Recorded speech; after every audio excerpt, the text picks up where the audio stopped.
Good morning and welcome back to welcome to my feature called Etsy Mailbag. And these are questions that people have left me either under the videos or they've sent me messages. Please don't do that because I don't have time to answer them, but I will make a video about it if I feel so inclined. And this one is something that came from people, this comes from someone who's had an Etsy shop since 2014. Lots of questions about titles and tags. And I think I can go through I don't need to do individual videos about this. These are very quick answers. I've probably answered most of them before in videos. So here we go. Okay, number one, if you don't list new items, does your shop ranking decrease, meaning you're not showing up on the search as well anymore? No. If you're selling things, then that's the most important thing. If you're listing new items, that new listing will get a temporary, they refer to it as a boost, meaning it just doesn't, they're not holding it against that listing that it doesn't have a history on Etsy. And they will show it to people to try to test it out to see how people react to it. Do they click on it? Do they go to the listing? Whatever. But that could last for minutes depending on what category you're in. Because if they get the information really quickly, because it's a competitive category and it moves really fast, then they don't need to have that boost for more than about 10 minutes. And this came straight from the guy that is in charge of the search. At one point, we asked him in a Q&A, and he's like, yeah, that could last for minutes up to, days, depending on what category it's in. There's a lot of things that go into that. It's not guaranteed that if you're listing new things, those things are going to get seen at all. It's just not. So I personally don't list new things in my shop on a regular basis, but I sell things every day, and that renewal is more potent on Etsy search because it's sold. So listing a new thing is not as good as selling things. And you could go on Etsy and list 100 new things a day. If none of them sell, it's not going to help you any. Just saying. Okay, if you sell 100 things a day, then that will help you, and they don't have to be new listings. So, okay. Let's see. When you edit your listing tags and titles, how long does it generally take to see new stats based on that? It depends. Again, it depends on your category. If you're in a category that moves really fast and has a lot of searches, like jewelry, that's a big category, and you're probably going to see more activity in the stats. You'll start seeing those new keywords in the stats a lot more, a lot faster than a category that doesn't move as much, like my category, honestly. I don't see as much traffic as people who sell jewelry because I'm much more niche than that. So it might take my listings a longer time to have those new keywords start showing up in search, but I don't check and I don't know. But it's the kind of thing, it's going to be different for everyone. It depends on how many people are searching for that keyword. I could put rutabaga in my listings and that would never show up because no one's searching for it. So if you're adding keywords that are really popular and have big engagement, then you're going to see those more frequently and faster. There's a lot of responses. The answer to everything is it depends, quite frankly. But Etsy will put those new changes in the system pretty much immediately, like in 10 minutes. So you could theoretically see those new words in your stats the same day that you add them. So if that's what you're asking, yeah, that it's pretty quick. You don't have to wait, but it depends on what the keyword is and whether people are searching for it and they click through to your listing. Because if they don't click through to your listing, you won't see it in your stats, regardless.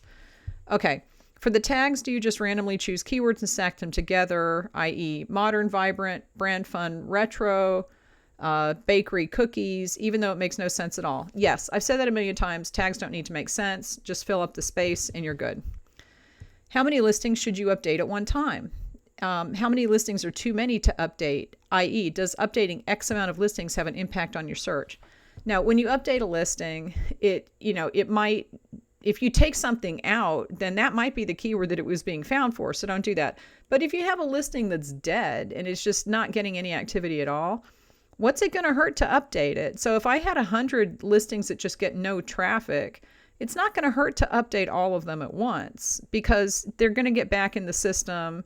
And you could renew them after you update them to kind of force it or make a copy and publish that one, because that looks like a new listing to Etsy. So it will force it back into the system like we were talking about with new listings. And they'll evaluate it again using the keywords that you added. But if you have a listing that's not selling, it's not going to hurt it to change it. If you have something that's selling, don't change it, because there's something about that that's in Etsy's system and is working. Don't fix it if it's working. It doesn't need to be fixed.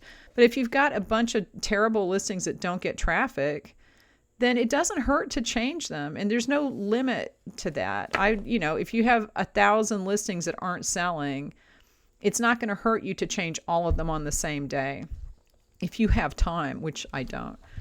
Okay. The next question, does updating 10 listings a day that have little to no views affect your overall shop in search or the best-selling items? No, it's the same thing. I mean, if you're adding better keywords, then it might help those listings, but it's not something that Etsy is looking to see. Are you updating everything? I think people assume that Etsy wants us, I was going to say that Etsy wants us to do busy work.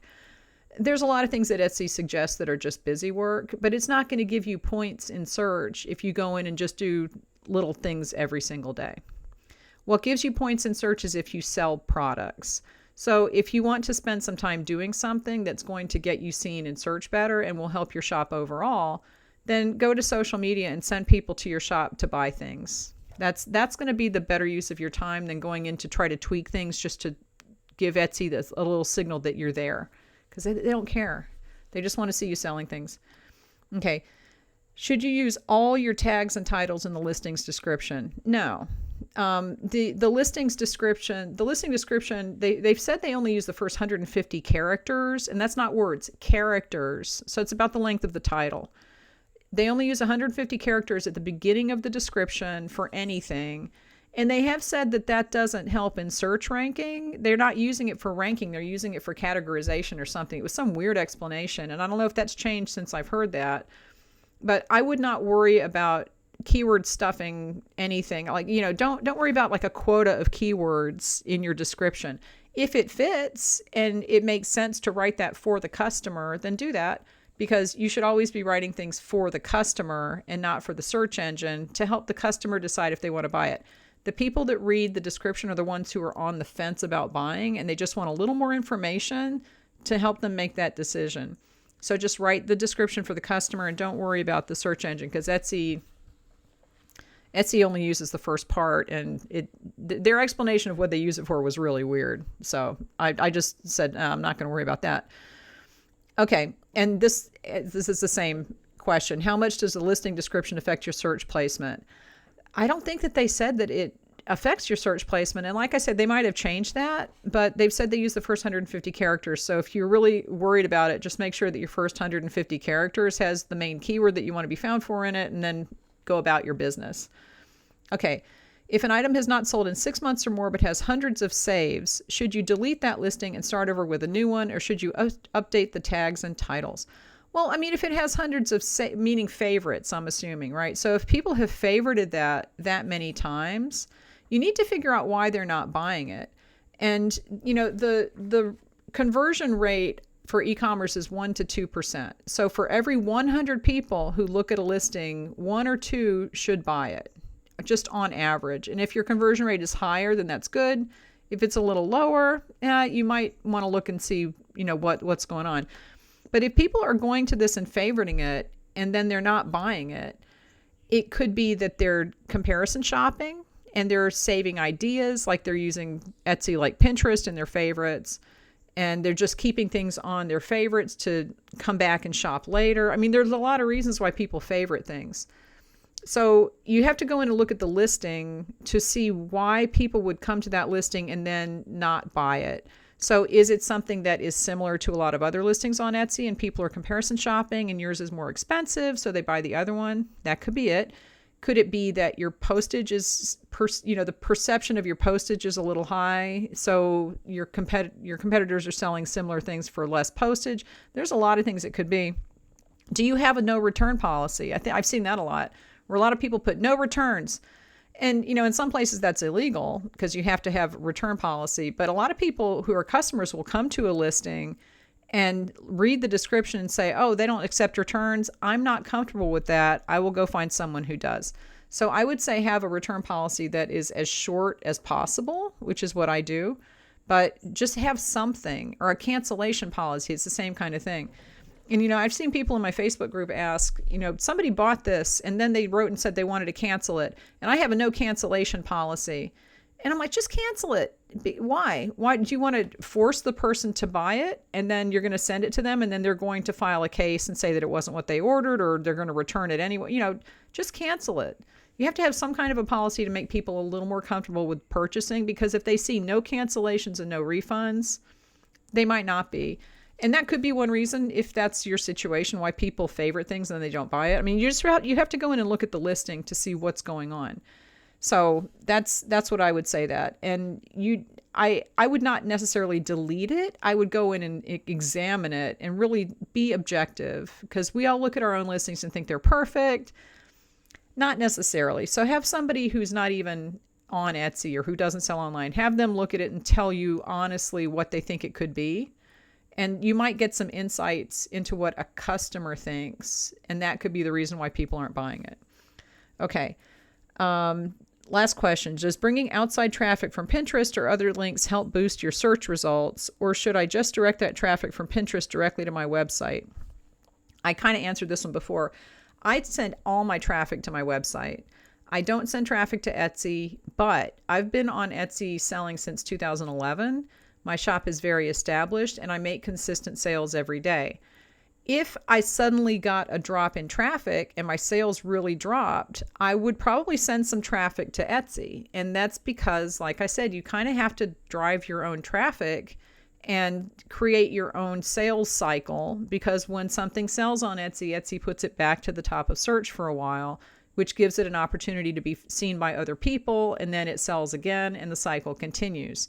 So if at some point your sales drop and you have a reason to need to send traffic to Etsy, yeah, I would send traffic to Etsy, maybe short term. I don't know if I would do it on Pinterest, because Pinterest is more of a long-term thing, but I would definitely post on social media. I would send an email letter giving a sale on Etsy or a discount just to get people over and buying. I might pay for some Etsy ads to get those listings a little more visible. But yeah, I send all of my social media traffic to my website, especially Pinterest, because Pinterest lasts forever. And you can pin something today and 10 years later, and this is happening to me right now. One of my most popular pins right now that's getting a lot of saves and outbound clicks is from 2014. I don't know why, but all of a sudden it's all over. It's all over Pinterest. Everyone is, I don't know. I'm like, what the heck? I don't get it. And I've shown this to the people in my Pinterest class. It's just proof that you can pin something and years later, it can still be bringing you traffic. So I don't want to pin something to Pinterest that's going to Etsy and years later still having that traffic go to Etsy. I want it to go to my website. But I would send traffic from other social media platforms that maybe have a feed that move, and you want that temporary traffic that's going to Etsy just to get your stats back up a little bit, get some sales going, and get that cycle started on Etsy again. Yeah, but I would only pin from Pinterest to my website because I want that long-term traffic and I don't need to send that to Etsy. Okay, so that's the answers to that one. If you have questions, please don't email me. Please don't send me messages on Facebook. You can just post the questions in the description of the video, or in the comments, not in the description. In the comments of the videos, I will try to answer them. And if you're in my Facebook group, post questions over there, because I'm going to do some more videos right now that were based on questions over there. Because, people have these questions. All right, so give this video a thumbs up, and I will talk to you later.